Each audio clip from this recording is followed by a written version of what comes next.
It is day one of the 45th U.S. Senior Open, and it's happening right here in Colorado Springs. Our senior reporter Brett Forrest is live at the Broadmoor right now. Brett, what are those crowds looking like out there?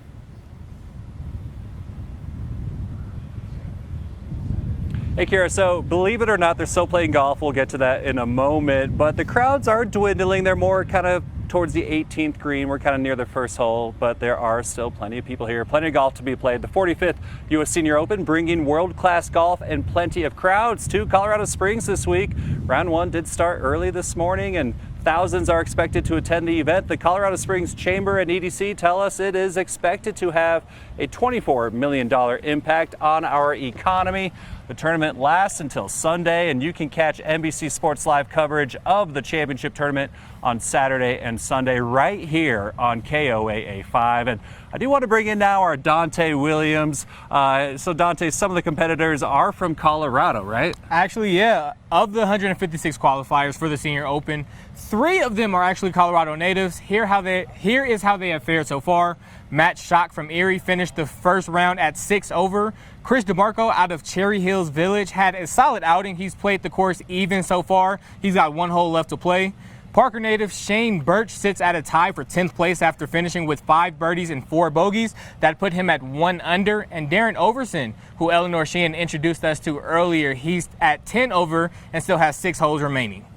All right, and heading into round 2, what do players have their eyes set on? Well, they definitely are looking to get into that top 60 or tied for that 60th spot, because those players will make up the field for Saturday and Sunday. All right, awesome. Yeah, something to look out for. Maybe once that cutoff happens, they won't be playing so late into the day. But players do test their skills on a golf course that's in immaculate condition. If you can see it behind me, pro play requires exacting USGA standards, which requires work starting years in advance. And News 5's Bill Folsom checked in just before players arrived to see what it takes to get the course ready to go. The Broadmoor is a 5-star resort with immaculate courses year-round. When the USGA comes to town, groundskeeping goes next level. The course is looking good just days before the 2025 U.S. Senior Open at the Broadmoor. From now, it's just small tweaking and getting everything consistent from the first green to the 18th green. Make no mistake, the little remaining is because of work at a level many don't fully appreciate. USGA officials visited last winter to check on the progress of course conditions. To make sure that the turf is happy and healthy. This is their championship. It is prestigious for the Broadmoor to host a USGA event. The USGA requires course standards even they acknowledge can only be expected for the week of a championship tournament. It's not sustainable to have that many people involved in the process and mowing greens daily and mowing fairways daily and doing all those things.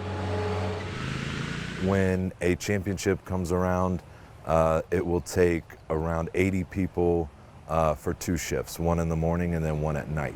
15 people is the typical grounds crew at the Broadmoor. For the tournament, there's a lot of extra and exacting requirements. So every day play will have 2-inch rough. For this championship, we're right around 3 1/4 inches. Groomed means a lot of mowing. Mow fairways typically 3 to 4 times a week during normal play, but during championship week, they'll be mowed morning and night. A vivid green in 2025 is because of a lot of spring rain. We haven't run irrigation in over a month. The counter is needing less water, especially on the greens as the tournament start nears. We'd like the greens to be firm and fast. Every green gets tested every day with specialized equipment. There's a test for moisture level, which is 32.5. Another measures firmness. The USGA has a ball that they call the GS3 ball.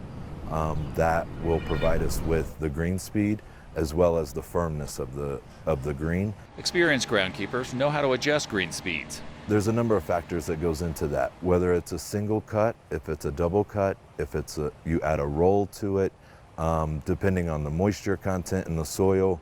Then there's things that can't be controlled, like wildlife that find parts of the course tasty, or a couple of waterfowl from one of the course ponds that up until now have been protecting a nest of eggs. We do have a nice set of swans on Championship 3 and Championship 4 that just hatched 5 eggs. It's now stay the course with days of double mowing, working on green speeds, hoping a couple of swans behave, and being ready for the unexpected.